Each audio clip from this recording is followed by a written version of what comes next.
The medical profession has come a long way since the time of Hippocrates in the 5th century BC. Despite a marked departure from the original tenets of ancient times, almost 100% of U.S. medical schools require their graduates to swear to some form of the Hippocratic Oath.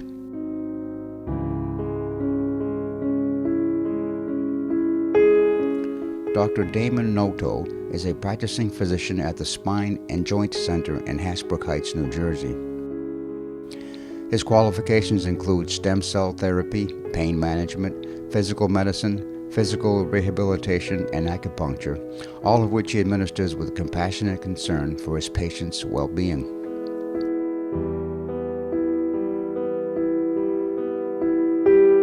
In our Pure Heart Claremont interview today, Dr. Noto will shed some light on a modern antithesis of the medical motto, "Do no harm."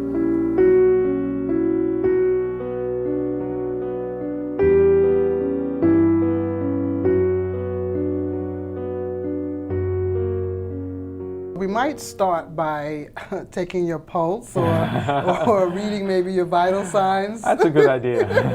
No, I'm just teasing because this topic is very, very important. Yeah. And so we're here to make the world aware. Can you share with us a little bit about your background and how you got into the medical field? Sure. Growing up, actually, had always been interested in the human body, the way it works.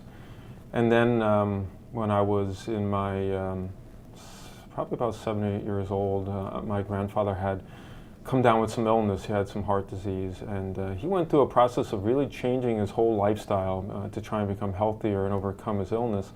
And watching that process really got me fascinated by medicine, health, healing. And at that point, I realized I wanted to go into the medical field. And then gradually, as I went through schooling, it became clear to me I wanted to become a doctor. So it was actually your grandfather that inspired you? It was absolutely my inspiration. I went to school for college in the South. I was a northerner, decided to go down to Georgia. I went to Emory University for my pre-med, which was a great experience. Got to learn a different way of culture down in the South. Mm-hmm. And then for medical school, I came back up to New York City. I trained at Mount Sinai and then went on to Columbia and Cornell for my residency. So most of my schooling I did here in Manhattan, and I spent a year up in Boston as well. I kind of went towards the field of orthopedic and pain management. I was really fascinated by injuries, traumas to the body, and how do we overcome those. And I've spent the rest of my career learning about musculoskeletal injuries, joint injuries, back injuries, and how to help people heal from those. How did you get involved with Doctors Against Forced Organ Harvesting? That's a good story. My close friend of mine had called me up and said, Damon, do you know about organ harvesting and organ transplant situation of China? And I said, really, I didn't know that much about it. And he went on to tell me about some of the atrocities that were taking place there. And to be honest, at first, it was really hard for me to believe. So I said, you know what, I'm going to do some looking into this. I'll get back to you, because he had asked me, do I want to get involved? So I spent some time doing my own investigation, looking at different people's research and writings on the internet, and I started talking to people. And what I found was shocking to me. I called him back and said, you know what, I'm in. I'd love to help in any way I can. And at that time, I joined the organization Doctors Against Forced Organ Harvesting. And since then, I've been very active. Is there any drawbacks to organ transplants? You know, organ transplant in China is a different world compared to organ transplant in the United States, and it's a good thing for people to understand. Organ transplant in the United States usually comes from two sources. One is someone had an accident or passed away through natural causes, and their organs are still healthy and vital, and there's someone in the United States that needs that organ, so that organ is harvested and quickly taken to that person who needs it, and they get a transplant. Or it's through a friend or relative when someone needs an organ and they have, let's say, a kidney, and they say, you know what, I have 2 kidneys, I'm healthy, I know you really need it, I'll give it to you out of goodwill. And since we've done it this way for so many years, we have made really great advances in doing it safely for both the patient and for the healthy person that it's taken from. Organ transplant in China is a completely different situation. When you get an organ from China, your infection rate can be very high. The rate of rejection of an organ is extremely high. And that's mainly because of two things. One is the way they harvest the organ from an executed prisoner, usually, is not in the same conditions, is not done under the same standards as we do here in the U.S. And your aftercare is no way of the same standard as we have in the United States. So when we look at people who go to China and come back with these organs, their rate of rejection, infection are so much higher than here in the United States. In China, we like to say they have what's called an on-demand system, which is completely different than we have in the U.S. In the United States, if you need an organ, you go on a waiting list. You're basically waiting for that organ, and it's usually years. The average waiting time for a kidney could be over 2 years. In China, it's a completely different system. They have what's called an on-demand system, which is the only place in the world where you go and you say, I need an organ, and within 2 weeks' time, they're able to match you and give you that organ. So their system is based upon the demand. How many people need an organ, how many people to travel to China to get organ, and the way they're able to do that is they're taking this large prisoner system, large labor forced camp system, these so-called Laogai systems that they have in China, and if there's a person there in that prison or in that forced labor camp that matches you, they'll execute that person, and they'll take their organs, extract their organs, and sell it to you at a price, a very high price, so that you can get an organ.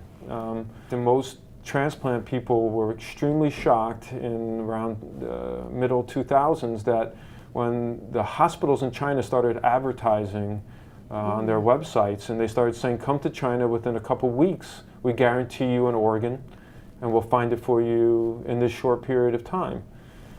Thus, that was impossible. We couldn't understand how is that possible, because nowhere else in the world is it like that. Everywhere else in the world, we have this waiting system. So when we saw a country come out and say, there's no wait here, we're talking weeks, we'll get you. So where are the organs coming from? Exactly, we started saying, how is that possible?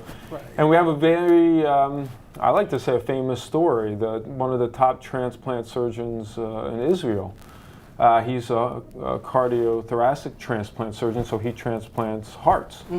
And he had a patient that was waiting for a heart transplant for over a year. And every week or so, he would go and round on this patient and say, how you doing today? And the one day he came by, he said, how you doing? And he said, I'm doing well. I got contacted by one of my insurance companies, and one of my insurance company rep and said, you know what, if you travel to China, in 2 weeks' time, they said you can have an organ and you can get transplanted on exactly this day. So initially, the surgeon was taken back. He thought he was joking. He said, well, that's impossible. And he said, no, I'm not kidding. They really said that. And he kind of laughed at it and left. And indeed, about a month or 6 weeks later, that patient came back. And he said, what happened? He said, I went to China on the exact day they told me I'd get my heart transplant. I got it. Wow. And the guy was like, how is that possible? So he did his own research and investigation and found out indeed that these people were going to China and getting their organs through executed prisoners. And do the patients have that information, or that's just something that's between the doctors and the insurance company about where your organs are coming from? The majority of people who go to China have no idea.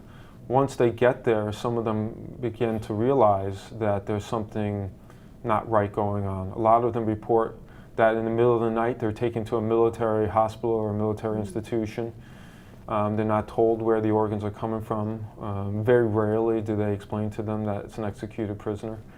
And they definitely never tell them that they could be an executed prisoner of conscience. Wow. Okay. And that's never told to them. Okay, we're talking about organ harvesting and also organ transplants. Correct. There's two different things, am I Correct. correct? Correct. Okay, so I read somewhere that there were organ harvesting from live human beings. Correct. Is that true? Correct. And where can that information be supported? Where can you get information on somebody who's alive, who's getting their heart taken out or their That's a form of execution, am I correct? This is something I spend a little bit of time clarifying to people because it's a little hard to understand. In the United States, you have to be pronounced dead for us to harvest your organs, unless you are a relative or someone saying, you know what, you can have my organs, an organ that I have extra, like a kidney. Okay. But in China, they have this thing called live organ harvesting, and what we mean by that is, it's usually two scenarios. One is they've developed a technique to keep a person, instead of killing them, in China they used to execute people by shooting them in the back of the head, and then once they were dead, they would extract their organs. The problem with that is, once you take out someone's organs, it doesn't last very long. Those organs die very quickly and they become what we call unviable, not able to be given to someone else. So they wanted to figure out a way, well, how do I make that time period longer? And the way they came up with, they did experiments on new medications where they put people in a state where they're still alive, but they're under a state where I can extract your organs, your heart, your kidneys, your liver, and keep your body alive as long as possible, so that they can extract more and that those organs can be viable for a longer period. A heart is only good outside the body for a day at most, usually about 12 hours. Kidney maybe a couple days. So if I can extend that period, I can therefore have a longer period of time to get it to somebody. So it's very famous, this guy Wang Lijun, who is this famous police officer that tried to come to the United States for asylum. He had gone to the US Embassy. He had done a lot of research, thousands of people they had performed this research on to develop a new drug to keep people alive while they extract the organs, which is really sick if you come to think about it. It's gruesome and horrific. Even worse than that, we've heard from first-hand accounts where people witnessed, without anesthesia, that they were extracting people's organs while they were still awake. Wow. And the way they died was not through being shot, but the way they died was they would extract enough organs and they would go into shock and die. Now that's something hard to believe because from the US we think, how could something like that happen in today's age, right? It's something that's really hard to comprehend. But in China, it's a different situation. Those people in jail, they're considered enemy of the state, which means they have no rights. They have no rights to a free trial. They have no rights to the same standards we have here in the United States. And they're really considered an enemy. And they do some cruel and inhumane things to those people. And I've been hearing lately that it's mainly Falun Gong practitioners that this horrific, I don't even know what to say. Initially, we had reports that in some regions, like in Tibetan region or in the outer western region of China, where the Muslim Uyghurs are, initially we had some small reports of them being killed for their organs, but the vast majority of the research has shown that it's Falun Gong practitioners in China that their organs are being taken from. And the reason for that is, one, the scale of the persecution against Falun Gong. They had millions of people in jail at one time. When the persecution in 1999 started of Falun Gong, it was estimated over 2 million people were put in jail and in these forced labor camps all across China. And the large numbers of people that they had in these prisons made it easy and these organs very accessible. And the fact that the persecution took place all across the country, not just in one specific region, made it very readable and easily accessible, these organs. So instead of just, it's different. People have to understand, in the United States, when you have someone get into a car accident in California, if your organs are matched to someone in New Jersey, there's a way to get those organs very quickly. We have a system in place to take that person's organs and get it very quickly to the person in New Jersey. It's a very advanced, sophisticated system. In China, they don't have this distribution system. They have a very local, regional system where they're getting from the hospitals in that region an organ. So if you go to Beijing to get an organ, you're getting it from a prison camp or a labor camp or a hospital right in that region. Wow. They're not taking it from somewhere else. So the fact that Falun Gong was being persecuted against all across the country made it a very readable, easily option for these people. And people need to understand that this is a very profitable business. You know, when we're talking about big money, we're talking about big money. So for instance, a kidney could go up to $60,000 to $75,000. A liver could go to $100,000, $125,000. A heart could be $150,000 to $200,000. So if you stop and think about that, if you executed one person, you took both their kidneys, you got their liver, you got their heart, you could be talking about $500,000 US that one executed prisoner could bring to a hospital, a labor camp, or a prison system. We know China definitely transplants at a minimum 10,000 people a year. There was hospitals in around 2006, 2007 on their website saying that the most profitable portion of their hospital was their transplant wing. Wow. They were making all their money off of these transplants. That's huge, because if you think about China's hospital system, they were really in dire straits, meaning they were having a hard time surviving. And along came a way to make a lot of money and do it quickly. So this was an opportunity these hospitals jumped on, because here you have a way to make a lot of money, not get into any trouble, and you could have unlimited amount of supply of cash. And you're not accountable to anybody. Exactly. Wow. You know, I like to tell people that China had what we call the perfect storm, meaning a scenario came about that made it possible for all this to happen. You had a group of people put into jail who were made enemies of the state, who had no rights. You had a system where you didn't have a checks and balance system, meaning there's no oversight to these doctors, these military institutions. It's all under one system. And then you have a way to make a lot of money. And no one's looking. That's a perfect storm. That's just a way. That's why we don't allow executed prisoners to be used as a source of organs, because the potential for that to go wrong is high. But aren't doctors supposed to save lives instead of taking lives? We talk about the Hippocratic Oath, right? To do no harm. That's what we all, when we swear in, when we say we're going to become doctors, we say through an oath that we're not going to harm people.